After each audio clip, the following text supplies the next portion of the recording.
السلام علیکم ورحمۃ اللہ وبرکاتہ۔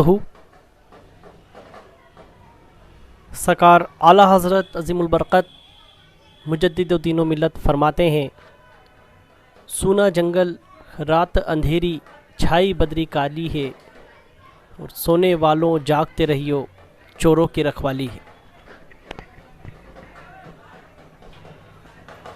آج ہم اپنے معاشرے کا جب محاسبہ کرتے ہیں تو ہمیں بہت سی برائیاں نظر آتی ہیں، اور ہم یہی سوچ کر اندیکھا کر دیتے تھے کہ ہم سے کیا ہوگا، ہم کیا کریں۔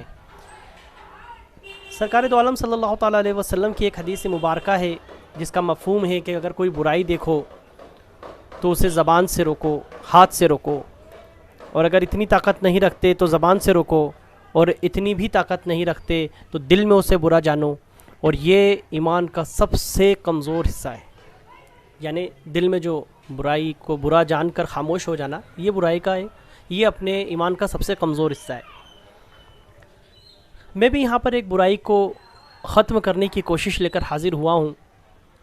اگر ہاتھوں سے نہیں کر سکتا تو میں میرے آقا علیہ الصلوۃ والسلام کے فرمان کے مطابق زبان سے اس کو روکنے کے لیے اپنی زبان کے ذریعے آپ تک یہ پیغام پہنچا رہا ہوں، اور آپ سب سے میری مؤدبانہ گزارش ہے میرے اس پیغام کو عام کریں تاکہ یہ بدترین برائی ہمارے اندر سے ختم ہو، اس کو نکال دیا جائے، ورنہ کہیں نوح علیہ السلام کی قوم کی طرح ہمارا بھی حال نہ ہو جائے۔ میں نے حضرت نوح علیہ السلام کی قوم کا ذکر کیا، اور کیوں میں نے یہ کہا کہ کہیں اس قوم کی طرح ہمارا بھی حال نہ ہو جائے، تو میں آپ لوگوں کی توجہ دلانا چاہوں گا کہ آپ قرآن مجید میں 29واں پارہ اٹھائیے، سورہ نوح اٹھائیے، اس میں آیت نمبر 21 سے لے کر آیت نمبر 23 کی تفسیر پڑھیے۔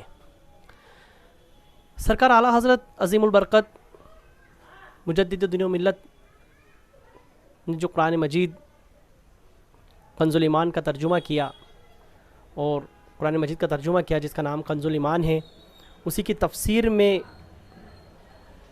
ایک حدیث مبارکہ نقل کرتے ہیں، اور یہی نہیں، تفسیر قصیر آپ اٹھا کر دیکھیں گے تو وہاں بھی یہ حدیث مبارکہ آپ کو مل جائے گی، اور دیگر تفاسیر کی کتابوں میں بھی آپ کو یہ حدیث وہاں پر مل جائے گی، اور اگر وہاں بھی نہ ملے تو آپ کو صحیح بخاری شریف میں یہ حدیث مبارکہ مل جائے گی، جہاں پر نوح علیہ السلام کی اس قوم کا ذکر کیا گیا ہے، نوح علیہ السلام کی قوم کا ذکر کیا گیا ہے، جس میں ان 5 بتوں کے نام بتائے گئے ہیں: ود، سواع، نصر، یعوق اور یعود۔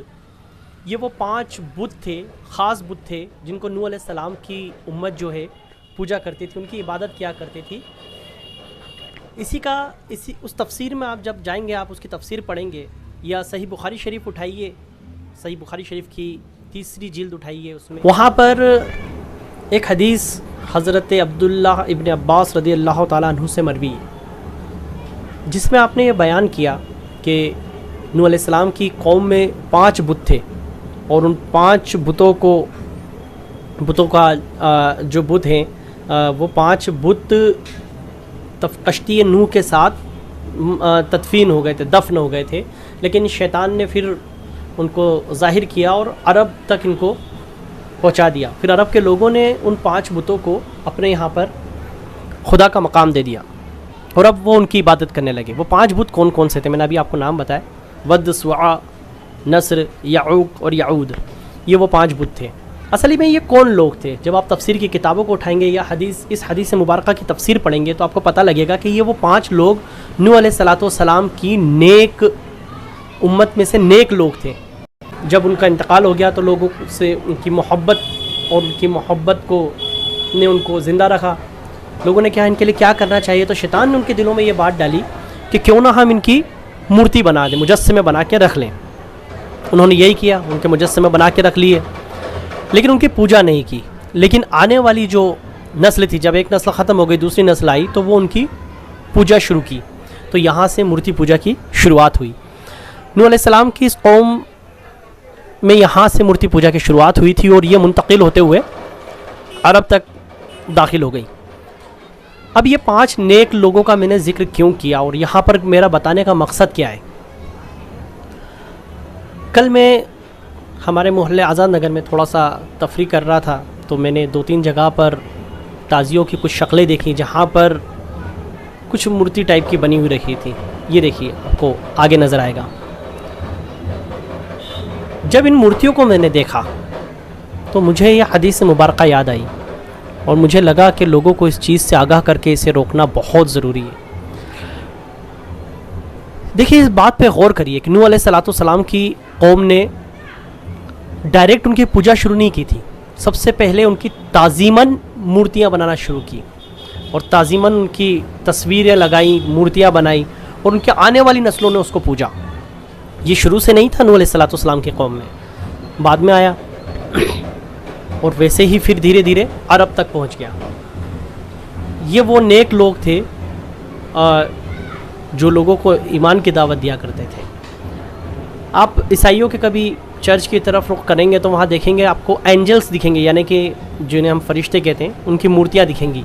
اور عیسائیوں کا ایک طبقہ ان کی پوجا بھی کرتا ہے، عبادت بھی کرتا ہے، یعنی فرشتوں کی عبادت کرتا ہے. محرم الحرام کے اس پاک مہینے کے اندر کچھ خرافاتی لوگ اپنی جیبیں بھرنے کے لیے، اپنی جیبوں کو گرم کرنے کے لیے دین اسلام کا مذاق اڑاتے ہوئے بھی تھکتے نہیں ہیں. انہوں نے کچھ ایسی مورتیاں بنائی، ان کا نام براق دے دیا ہے.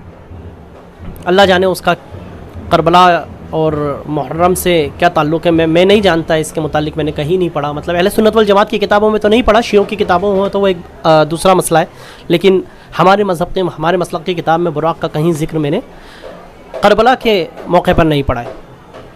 پھر یہ 10 دن اس کو بناتے ہیں، باقاعدہ ان پہ پھول چڑھ رہے ہیں. یہ دیکھیے آپ، اس میں پھول بھی چڑھ رہے ہیں اور باقاعدہ ان پہ پیسہ چڑھ رہا ہے. بعد میں وہ پیسے گنتے ہیں اور جب 10 دن پورے ہو جاتے ہیں تو 10ویں دن ان کو لے جا کر کسی گڈھے میں ڈال دیتے ہیں یا کہیں پانی میں پھینک دیتے ہیں. ان سے منتیں بھی مانگی جاتی ہیں، جیسے کہ اپنی اپنی منت باندھ کے ایک تاغا بانی آتے ہیں وہاں پر. تو یہ سارے عمل آج ہمارے اندر ہو رہے ہیں. خدا را خوف کرو اپنے رب کے سامنے. جب تم کھڑے ہوگے تو قرآن مجید فرقان رشید کا اس حکم کو یاد کرو جہاں اللہ تبارک و تعالیٰ ارشاد فرماتا ہے کل ہم ہر بت پرست کو اس کے بت کے ساتھ کھڑے کریں گے. ان بتوں سے پوچھا جائے گا کہ یہ، تو وہ کہیں گے کہ ہم تو معذور تھے، ہم نے کچھ نہیں کیا، انہوں نے ہمیں بنایا، انہوں نے ہماری شروعات کی. اور پھر اللہ تبارک و تعالیٰ ان کو حکم دے گا کہ ان کو جہنم میں ڈال دو. اس طریقے سے وہ لوگ ان بتوں کے ساتھ جہنم میں جائیں گے. اللہ کا خوف کرو. امام حسین علی مقام وہ پاک اور وہ شفاف شخصیت تھیں، ان کے نام کو اس طرح بدنام نہ کرو. اپنی اس پاک مذہب میں بت پرستی کی شروعات مت کرو میرے دوستوں. اور اگر کوئی ہے ایسا کر رہا ہے تو اس کو روکو، جیسے بھی روک سکتے ہو اس کو روکو، بہت ضروری ہے. نہیں تو کل ایک نئی قوم پیدا ہو جائے گی، ایک نیا مذہب پیدا ہو جائے گا جو ویسا ہی کام کرے گا جیسا کہ فرعون نے حضرت موسیٰ علیہ السلام سے کہا تھا کہ ایک دن ہم تمہارے خدا کی پوجا کریں گے، ایک دن اپنے خدا کی پوجا کریں گے. کل کو ایسا نہ ہو کہ تمہارے بھی درمیان یہ کام ہو جائے.